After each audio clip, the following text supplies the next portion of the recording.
بالعلم بل بالعلماء. Bismillah, alhamdulillah, wassalatu wassalamu ala rasulillah. Jadi kemarin saya mengisi kegiatan bertema membangun generasi lil muttaqina imam. Ada sebuah pertanyaan terkait dengan fenomena bullying. Nah, pertanyaan itu bagaimana agar tidak terjadi bullying. Ayah bunda yang saya hormati, bullying ini memang fenomena yang luar biasa terjadi di Indonesia.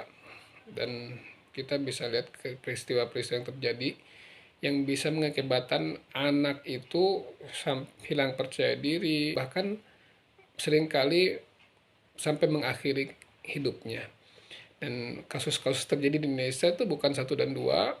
Tahun kemarin saja 2025 bisa sampai 25 orang yang menjadi korban yang meninggal sampai bunuh diri. Nah, bagaimana untuk menghindarinya? Bullying memang tidak bisa susah untuk kita hindari karena memang faktor pelaku yang sulit untuk kita kendalikan. Jadi bisa terjadi saja suatu saat. Bisa jadi yang membullying itu anak kita atau kita sendiri. Ya, tak sadar tidak disadari, mungkin ada anak yang merasa ingin dihargai, ingin berkuasa, atau cuman sekedar ingin lucu-lucuan.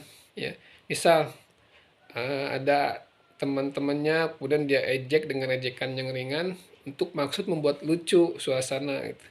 Nah, tapi tanpa disadari kelucuannya itu, kata-katanya itu bisa menyakiti hati temannya, dan dari situ mulai terasa ketika terus berulang kelucuan itu, tapi ternyata rasa sakit itu tidak hilang dan makin kuat sehingga orang merasa terbuli. Itu yang pertama. Yang kedua, mungkin karena orang yang menjadi korban tersebut orang yang memang secara satu sisi dia lemah, sehingga orang senang dan terus berlangsung untuk melakukan pembulian. Dan diingat, bully itu bukan sekedar pukul memukul, menyakiti secara fisik, dan bahkan bully itu lebih banyak menyakiti secara verbal, ya, secara verbal dan mengucilkan si korban. Nah, yang bisa kita lakukan adalah yang pertama, kita membekali anak kita dengan penghargaan, membangun nilai kepercayaannya agar bisa dihargai. Bagaimana cara membangun kepercayaan tersebut? Yaitu dengan cara salah satunya kita bangun kepercayaan melalui satu sisi yang menjadikan anak itu hebat dalam satu hal tertentu. Nah, kita sebagai orang tua cari apa yang menjadi spesialnya anak kita, kemudian kita asah sampai dia merasa bangga akan skillnya tersebut, akan kemampuannya tersebut, sehingga dia punya kepercayaan diri yang tinggi. Ya.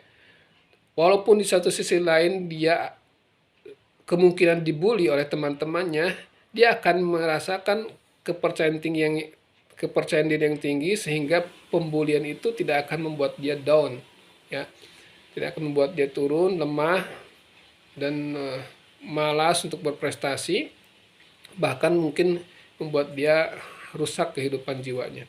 Nah, sisi lain, jika terjadi dan anak menjadi down, maka yang kita lakukan, beri dia ruang untuk bicara, untuk mengeluarkan apa yang terjadi, isi hatinya, kesakitan hatinya, dengarkan dia, yang pertama. Kedua, validasi perasaannya, ya. Jadi kalau dia sudah bicara, kita dengarkan, maka kita validasi apa yang dia rasakan. Oh iya, seperti itu ya.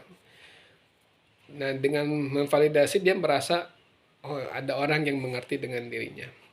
Nah, setelah itu kita tadi ya, langkahnya kita carikan dia suatu hal yang menjadi kepercayaan dia dan bangun kepercayaannya sehingga dia bisa naik lagi kepercayaannya. Nah, yang berikutnya, untuk agar tidak terjadi kembali di satu tempat, maka kita koordinasi dengan orang-orang di sekitar, ke orang tua yang pembulinya, ataukah dengan guru-gurunya. Itu. Nah, karena kemarin saya bicara tentang membangun generasi lil muttaqina imama, maka ini adalah solusi terbaik untuk mencegah budaya atau fenomena bullying. Apa itu generasi muttaqin imama? Yaitu generasi yang pertama. Generasi yang pertama sifatnya ya, orang-orangnya sabiquna bil khair. Membangun generasi anak-anak yang mereka terdepan dalam kebaikan. Nah, ini maksudnya kita carikan apa hal yang baik dari anak kita, kemudian bangun dia akan menjadi orang yang terdepan dalam kebaikan tersebut. Ini membangun kepercayaan untuk anak-anak kita sehingga mereka tahan bullying. Ayah bunda, jangan jangan dikira orang yang sukses itu yang tidak pernah dibullying. Ya, tidak sedikit orang yang sukses itu di masa kecilnya mereka pernah dibully. Ya, mungkin ayah bunda sendiri seperti itu. Ya, ketika dulu ada yang mengejek, oh kamu mah anak miskin, oh kamu mah nggak akan bisa yang begini, oh kamu mah nggak akan bisa makan hal barang-barang yang mahal. Itu mungkin menyakiti ayah bunda waktu kita kecilnya. Tapi dengan sakit hati itu ada orang yang mampu bangkit dan ingin membuktikan, oke, saya buktikan, saya bisa lebih baik dari dia. Dan itu banyak terjadi, orang-orang yang dulunya dibully, powernya muncul karena dia punya kepercayaan diri, karena bekal kepercayaan diri dia tinggi, dia punya power dan ingin membalas dengan bukti. Itu yang pertama. Kemudian yang kedua, membangun generasi imama, yaitu kita ingin membangun karakter anak kita yang dia bersifat ibadur rahman. Orientasinya itu beribadah kepada Allah. Ya.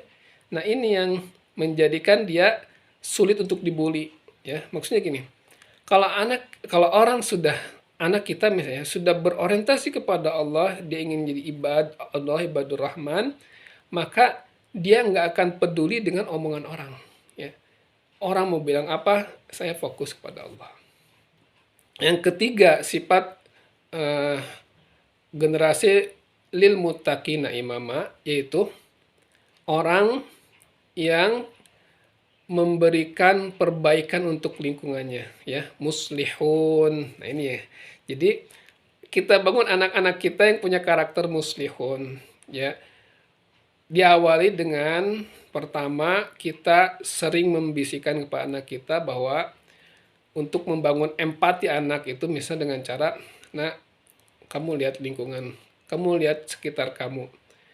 Ya, orang-orang yang lebih rendah secara posisinya sosial di antara diri kita, misal ketika lihat orang yang yang minta-minta di jalan dengan kemiskinannya, katakan bagaimana jika bapakmu ada dalam posisi dia. Bagaimana jika kamu ada dalam posisi orang yang miskin. Jadi tanamkan empati kepada anak-anak kita, ya, terus tanamkan empati biar tumbuh sehingga dia menjadi orang yang berpikir, oh benar ya, jadi orang lain juga yang posisi korban bullying atau posisi orang yang lemah itu rasanya seperti ini.